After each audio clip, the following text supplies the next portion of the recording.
Nteneza Kristo nebaza Katonda olw'ekirabo eky'obulamu kyawadde gwe wamu nange okuba nga kyasobola okwatulira ddala nti Yesu ye Mukama. Njagala okulamusaako gwena mukwano gwange atutte eddaala ery'okweyongera mu kuyiga ekigambo kya Katonda n'ofiisa obudde n'ogenda ddala maaso n'okwekkaanya ensonga ez'enjawulo.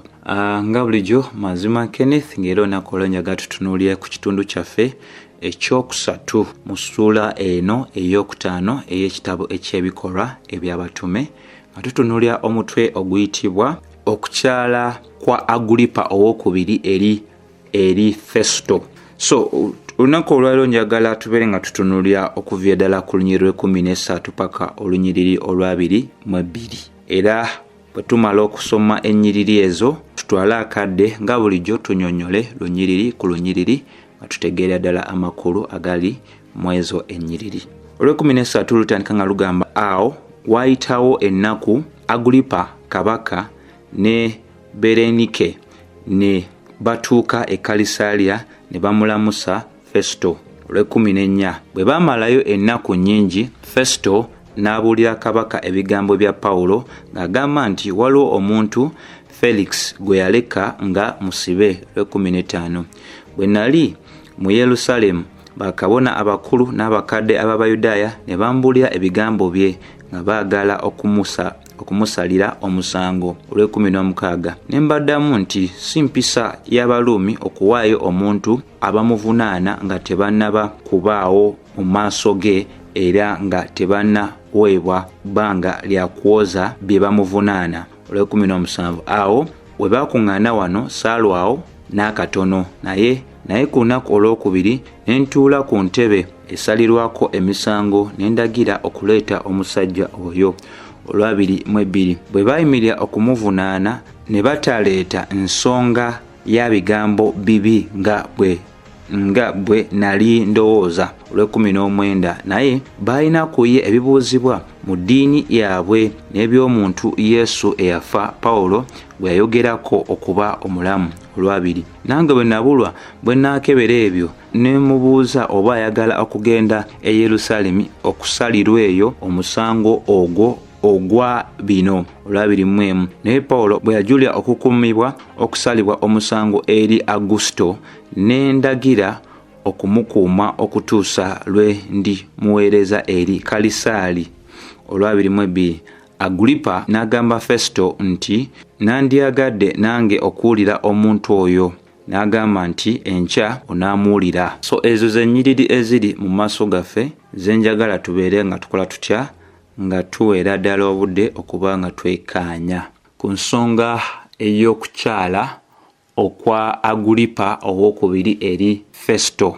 Ebimu ku ebyo bye tulina otegeera ku Agulipa owookubiri ebyafaayo biraga nti yali muzzukulu wa muzzukulu owa kabaka Kerode. Kabaka Kerode oyo eyaliwo mu biro ebya Mukama waffe Yesu Kristo. Era Agulipa ono owookubiri yali muganda w'omukyala gwe twazuula ayitibwa Drusilla. Nga bwe twalaba nti omukyala oyo Drusilla yalabikira mu ssuula eya 24 olunyiriri olw'24 era nga yali mukyala owa Felix.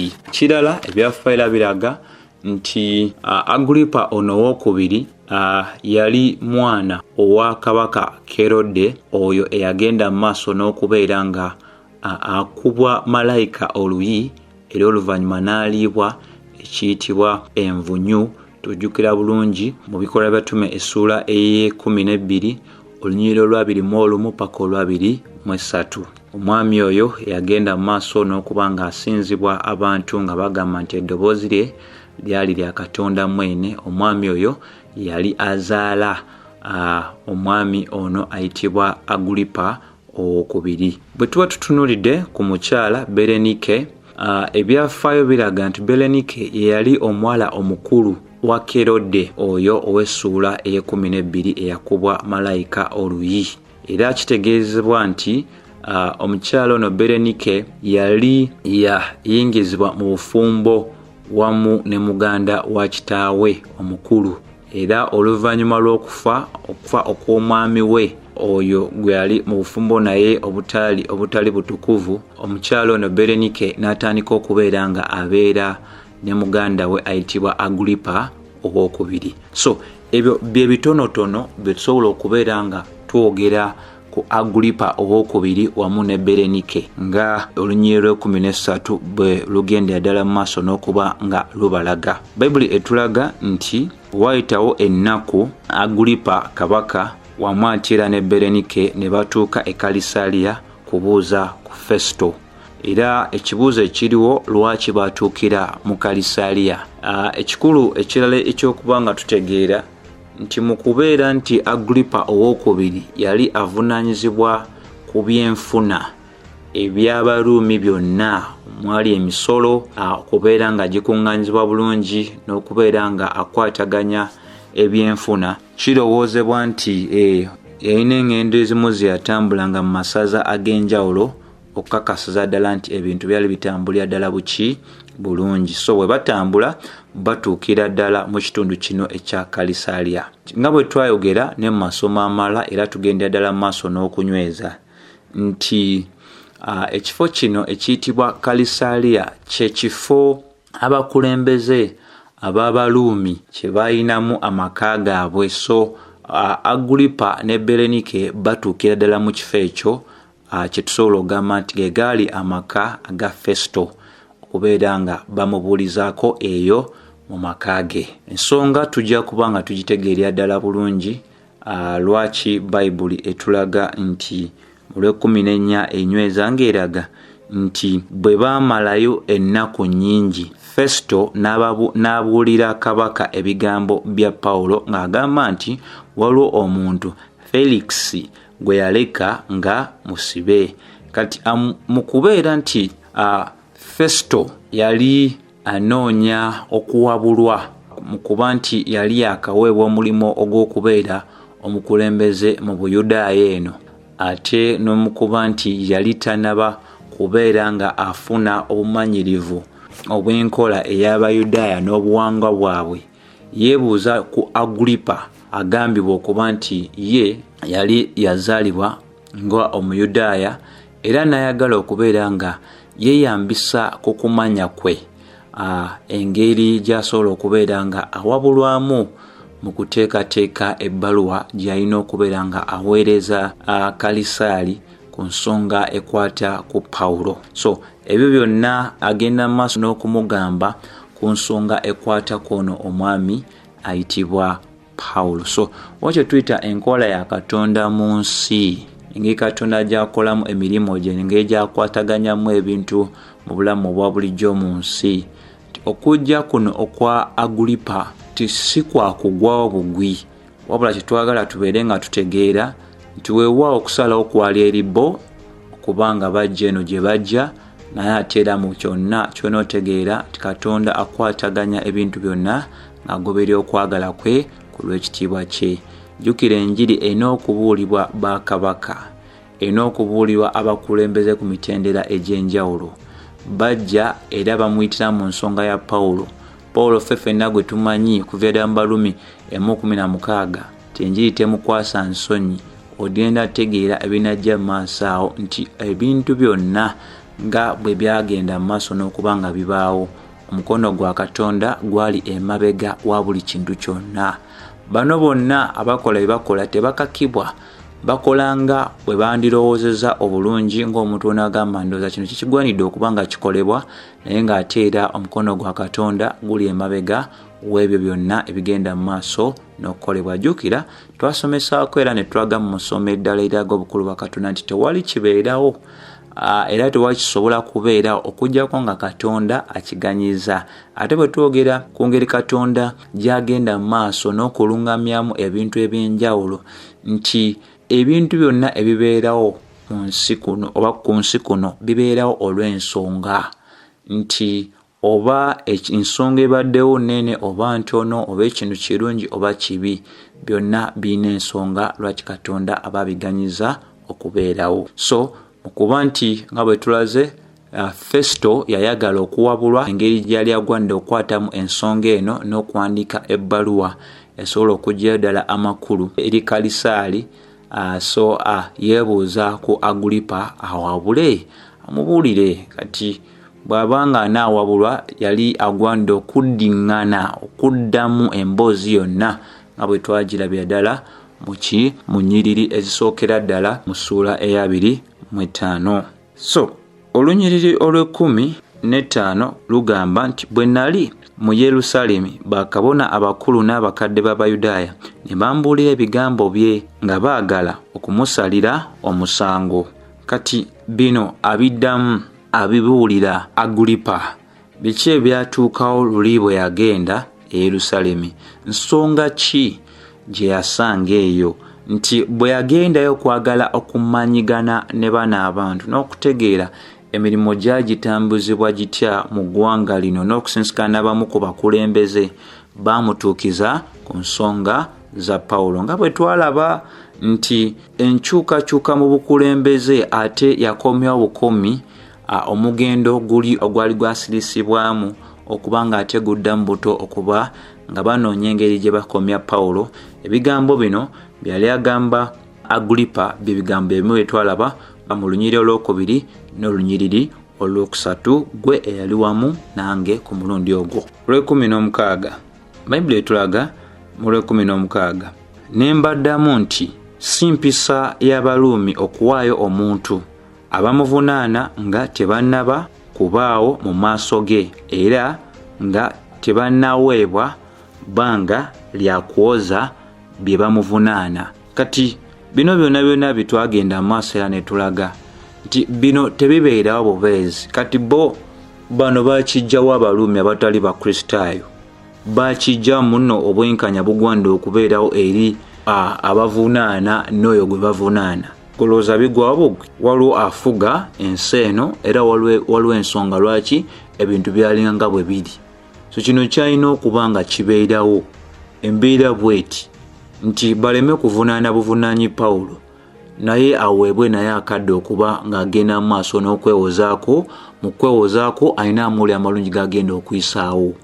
Ekiragira ddala mu lunyiriri lw'16 nti Festo alaga Agripa ensonga lwaki teyakkiriza kuwaayo Pawulo mu mikono gy'abaki egy'Abayudaaya. Nga bwe twalaba mu lunyiriri lw'4 n'olw'5 n'anyweza ensonga eragira ddala ti mu nkola eya Abaruumi kyali tekikkirizibwa kuwaayo muntu abamuvunaana nga tebannaba kubaawo mu maaso ge era nga tebannaweebwa bbanga lya kuwoza bye bamuvunaana. Ensonga gy'awaani Agripa. Ate singa okwonsa nti ne mu nsomesa ey'Ekiyudaaya okugobera amateeka gaabwe nago bwe gaali galambika ensonga nti waliwo omuntu eyali asobola kuttibwa oba kusalibwa musango okuggyako nga yali asoose n'aweebwa akadde ak'okuba nga awulibwa.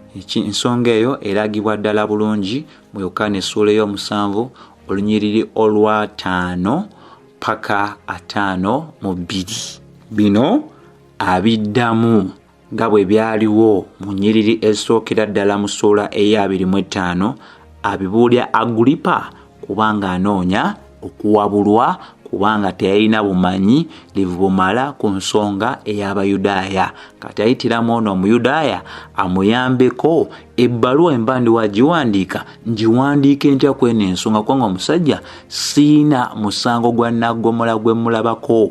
Olw'17 ekitegeeza nti kaalisaali tebamala gamuweereza buweereza ensonga nga tezitegeerekeka. Ensonga zirina okuba nga zitegeerekeka. Kati obutegeerekefu bw'ensonga butegeeza lwaki omwami ono yeebuuza nga bw'ali okola ki okwebuuza. Olw'17 awo baakuŋŋaanira wano saalwawo n'akatono naye ku lunaku olwokubiri ne ntuula ku ntebe esalirwako emisango ne ndagira okuleeta omusajja oyo. Kati tulaba mu lunyiriri lw'17 anyweza ng'alaga nti ng'abuulira Agripa engeri gyagenda mu maaso n'okutuukiriza ekisuubizo ekyo kyali awadde Abayudaaya. Tiyali mwetegefu nnyo okuba ng'akola ki abawa akadde okusimba ensonga zaabwe ze balina ku Pawulo era ne Pawulo yalina okubeera nga aweebwa akakisa okubeera ng'akola ki naye yeewoza ku bwebaliko bulungi. Ebyo nno bwe bito bwe biri. Olw'e18 ne lugenda mu maaso ne tulaga nti bwe baayimirira abamuvunaana ne baleeta ensonga ey'ebigambo, bwe baayimirira abamuvunaana ne bataleeta nsonga ya bigambo ebibi nga bwe nali ndowooza. Kitegeeza nti waliwo ensonga enkulu ennyo eyalibadde ekomya Pawulo n'obutatuuka wano. Eyo Festo gyali alinze okuwulira nga bakola ki, baleeta. Ensonga etwagyogerako mu ssomo lye twakola erya wiiki ewedde, ng'era ensonga eyo yalina okuba nga yeekuusa mu kubeera nga omuntu alya mu ggwanga lye olukwe, kuba Pawulo yali mutuuze mu Ruumi. Ensonga eyo yalina okuba nga yeekuusa mu kubeera nga omuntu aleese embeera y'okwegugunga eri obukulembeze obw'Abaruumi. Eyo ensonga yali ekuusa. Kati ensonga eyo Festo gye yalowooza nti ye yali ku mutima gw'Abayudaaya. Wano kye tulaba Festo yennyini akakasa ddala Agripa gw'ayagala okwebuuzaako engeri gy'ali agenda okuwandiikamu ebbaluwa gy'anaasindika ne Pawulo eri Kalisaali, ng'alagira ddala nti ensonga ezaaleetebwa ku Pawulo zaali si nsonga ezimatiza okuba nti abonerezebwa nga bagoberera amateeka, kubanga Pawulo yitavudde etteeka lyonna ly'Abaruumi. Ekikakasiza ddala nti emisango gye baaleeta ku Pawulo gyali tegiina mirandira, gyali tegiina nsonga y'amannyo emabega waagyo okubeera nga giteeka omuntu mu mbeera enzibu ennyo nnyini ddala. So ebyo Festo abyogera eri omukulu. Olw'e19 Bayibuli etulaga nti naye baalina ku ye ebibuuzibwa ku ddiini yaabwe eby'omuntu omu Yesu eyafa, Pawulo gwe yayogerako okuba nti muki mulamu. Katonda wali okulya n'okwomba essuwaani nti bwe kituuka ku nsonga eyali esobola oviirako Pawulo obuzibu mu nkola ey'Ekiyonaani oba egoberera amateeka g'Abayonaani, Festo teyagiraba, wabula alaga nti ensonga zaabwe ndala nnyo. Era lwaki ensonga zaabwe ndala nnyo? Balina ebibuuzo ebyabimubuuzibwa ku ddiini yaabwe, ku y'omuntu ayitibwa Yesu eyafa, Pawulo gwe yayogerako ng'agamba nti mulamu.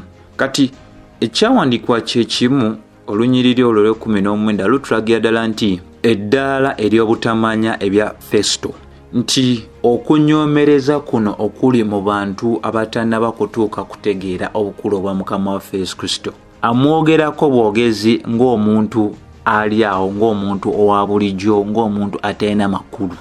Ekiragira ddala ti Katonda batayambye n'awalula omuntu oyo gy'ali. Ensonga ekwata ku bulamu bwabwe nayo esobola okubeera ng'ensonga etaliimu kigasa kyonna.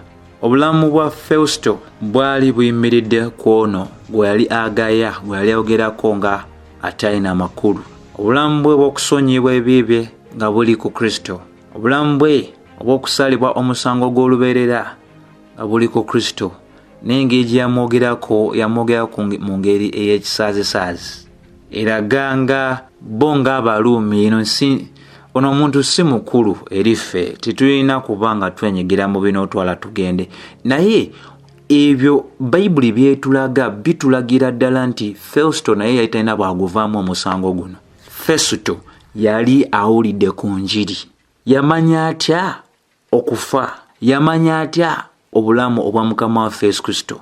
Mu bali bye baali baleeta ne Pawulo byagenda mu maaso n'okuba nga awaayo ng'okwewozaako kwe, mwalimu bikulu, mwalimu bingi ebyali byaleeta okumanya eri Festo. Kusalawo kwali eriye okuba nti ebigambo bino naye atwalya ddala akadde akamanya ddala okuba nga abirowoozaako wamu n'okufaayo eri byo, naye engeri okusinziira ku kino kye tulaba mu byawandiikibwa yabitwala ng'ebintu bino biri mu mbeera ey'ekisaazisaazi. Bwe kityo bwe kiri eri abantu bonna abatannaba kuba nga bafaayo ku njiri eya Mukama waffe Yesu Kristo n'okutegeera ye ng'omuntu y'ani, lwaki ensi yonna emwogerako, kiki eky'enkizo ekiri ku kuzaalibwa okw'ono omusajja, ku bulamu bwe, ku kufa kwe, kuziikibwa kwe, okuzuukira kwe, okuwa kwambusibwa kwe muggulu. Abantu babiwulya ne babiisa mu buyisimakki maaso ne beeyongerayo n'emirimu gyabwe n'obutafiirayo ddala.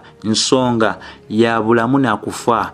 Neeraba engeri Fesuto gy'agyogerako. Kinde nga ekyo kyonna Katonda kye yali ateesa okubanga kibawo ekyenjiri okugenda mu bukulembeze obw'enjawulo n'abantu ab'enjawulo kyali kigenda mu maaso n'otuukirizibwa. Enjogera ya Fesuto yali eraga yali ayina kyawulidde ku Kristo, ate ne Agripa yali naye kati amaze okutegeezebwa ku Kristo yaani. Olwabiri lutulaga nti nange bwe nabulwa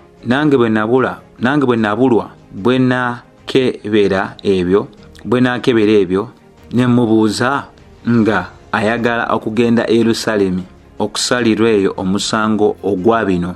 Ebyo tubirabye nti ago tegaali mazima wano. Kubanga Bayibuli etulaga mu lunyiriri lwetwalaba obulungi ku mulundi guli nti ye Fesuto yalina ekigendererwa ki ekyokuba nti yayogeranga bweyogera. Mu lunyiriri lw'omwenda lutulaga nti naye Fesuto bwe yayagala Abayudaaya okumusiima, ekyo teyakitulaga wano nga yogera ne Agripa, naye Bayibuli yali yatulaga dda nti yalina ekigendero ekyokuba nga asiimibwa Abayudaaya, kyatayogera ku mulundi guno. So ekyo nga kiyanga bwe kiri, amazima gali nti abantu bano balina agagendererwa gaabwe. Pawulo kye yagaanira ddala nga bwe twalaba, n'agamba nti nga lwaki ŋŋendeyo ng'ate entebe ya Kalisaali eri wano, ate nga n'Abayudaaya bennyini sirina kintu kyonna kikyamu kye nabakola. Olwabiri mu olumu. Naye Pawulo bwe yajulira okukuumibwa okusalirwa omusango eri Augusto, ne ndagira okumukuuma okutuusa lwe ndi muweereza eri Kalisaali. Ebigambo ebyo butegeera ddala bulungi, twabira mu lunyiriro lw'12 era nga nabyo Fesuto teyabyogera mirembe, kubanga yatasuubira Pawulo kwanukula nga bwe yayanukula nti eri ensonga y'okujulira, n'agamba nti bwe kibanga naye soolafuna bwenkanya n'erimu abakulembeze kangendere ddala eri Kalisaali.